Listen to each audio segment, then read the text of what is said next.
मैं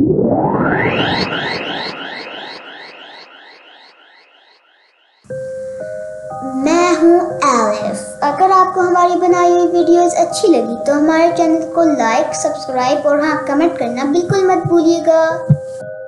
महल के सब कमरे खामोश थे, लेकिन एक कमरे में हल्की हल्की रोशनी अभी भी जल रही थी। ये था शहज़ादी हमशा का कमरा। हमशा आज अजीब सी बेचैनी महसूस कर रही थी। नींद नहीं आ रही थी। ऐसा लग रहा था जैसे कोई उसे देख रहा हो। क्या ये मेरा वहम है? वो बुड़बुड़ाई। वो खिड़की के पास आई, नीचे झांका, मगर नीचे कुछ भी नज़र नहीं आया। मगर जैसे ही वो वापस मुड़ी, इसका दिल ज़ोर ज़ोर से धड़का। ये क्या है? इसकी परछाई हरकत कर रही थी, मगर मसला ये था, हमशा बिल्कुल हरकत नहीं कर रही थी। परछाई दीवार पर चढ़ रही थी, छत पर जा रही थी और फिर आहिस्ता आहिस्ता ज़मीन से अलग होने लगी और अगले ही लम्हे वो मुकम्मल आज़ाद हो चुकी थी। परछाई ने हमशा की तरफ देखा और हल्की सी शरारती मुस्कुराहट दी। अब मैं कैद नहीं और मैं जो चाहूँ कर सकती हूँ। और फिर वो महल से गायब हो गई। अगली सुबह महल में हंगामा बरपा था। बादशाह का पसंदीदा घोड़ा उड़ने लगा था। वज़ीर के कपड़े उल्टे हो गए थे। महल की बिल्ली खुद को बादशाह समझकर तख्त पर जा बैठी। और सबसे ज़्यादा हैरानकुन चीज़, महल के सब आईनों में लोग उल्टे नज़र आ रहे थे। ये सब देखकर बादशाह का चेहरा लाल हो गया। ये सब कौन कर रहा है? वो दाड़ा। वज़ीर ने इशारा किया, बादशाह सलामत, ये सब शहज़ादी हमशा कर रही है। हमशा हैरत से पीछे हटी। नहीं, ये मैं नहीं हूँ।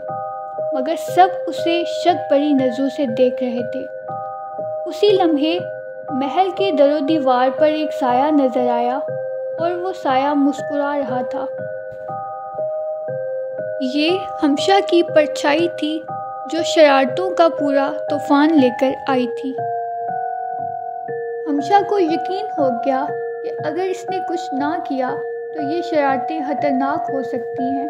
वो फ़ौरन महल की लाइब्रेरी में पहुंची। वहां उसने एक पुरानी जादुई तोमार देखा, जिस पर लिखा था, अगर किसी की परछाई आज़ाद हो जाए तो वो मज़ीद ताकतवर हो सकती है, यहाँ तक कि वो अपने मालिक की जगह ले लेती है। हमशा के रोंगटे खड़े हो गए। अगर मैं परछाई को काबू में ना लाई तो वो मेरी जगह ले लेगी। अचानक एक खौफनाक आवाज़ गूंजी, वक्त ख़त्म हो रहा है शहज़ादी, मैं तुम्हारी जगह लेने वाली हूँ। हमशा ने पीछे मुड़कर देखा। इसकी परछाई बादशाह के सामने जाकर खड़ी हुई थी। बादशाह हैरानगी से बोला, हमशा, तुम यहाँ कैसे? तुम तो अभी वहाँ खड़ी थी। ये लम्हा बहुत नाजुक था। अगर परछाई ज़्यादा देर महल में रही तो सबको यकीन हो जाएगा कि वही असल हमशा है। अब हमशा को फ़ौरन एक हल निकालना था। हमशा ने जादुई आईना महल के बीच में रखा और एक खास चालाकी के साथ परछाई को वहां तक ले जाने की तरकीब बनाई। परछाई महल में अपनी जगह पक्की करने लगी थी। वो बादशाह के तख्त पर जा बैठी। वज़ीर ने हुक्म दिया, सब शहज़ादी के सामने झुक जाओ। नहीं, हमशा चीखी, ये मैं नहीं हूँ। परछाई ने तंज़िया हंसी दी, वाकई? तो साबित करो कि तुम असली हो। हमशा ने फ़ौरन जवाब दिया, असल हमशा को आईने में अपना अक्स नज़र आता है, मगर परछाई को नहीं। ये सुनते ही बादशाह ने आईने की तरफ देखा और वो हैरान रह गया। परछाई का कोई अक्स नहीं था। ये जादुई परछाई है, ये असल शहज़ादी नहीं, बादशाह चिल्लाया। परछाई गुस्से में चीखी, नहीं, मैं यहाँ से नहीं जाऊँगी।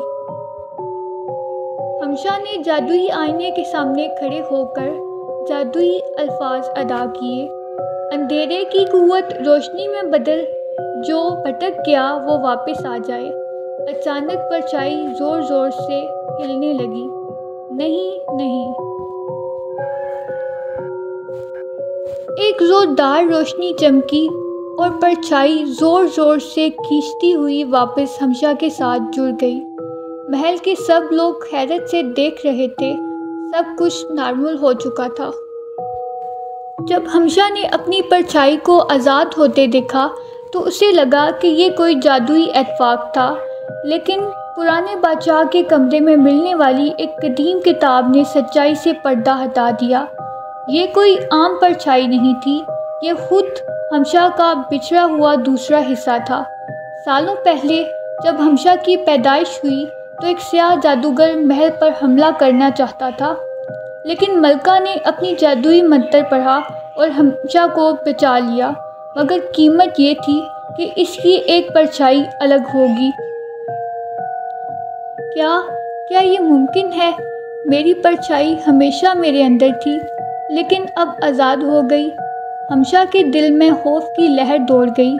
अगर परछाई मुकम्मल ताकत हासिल कर लेती तो वो सिर्फ शरारतें नहीं करती, बल्कि ख़ुद को असली शहज़ादी साबित करके हमशा को हमेशा के लिए ख़त्म कर सकती थी।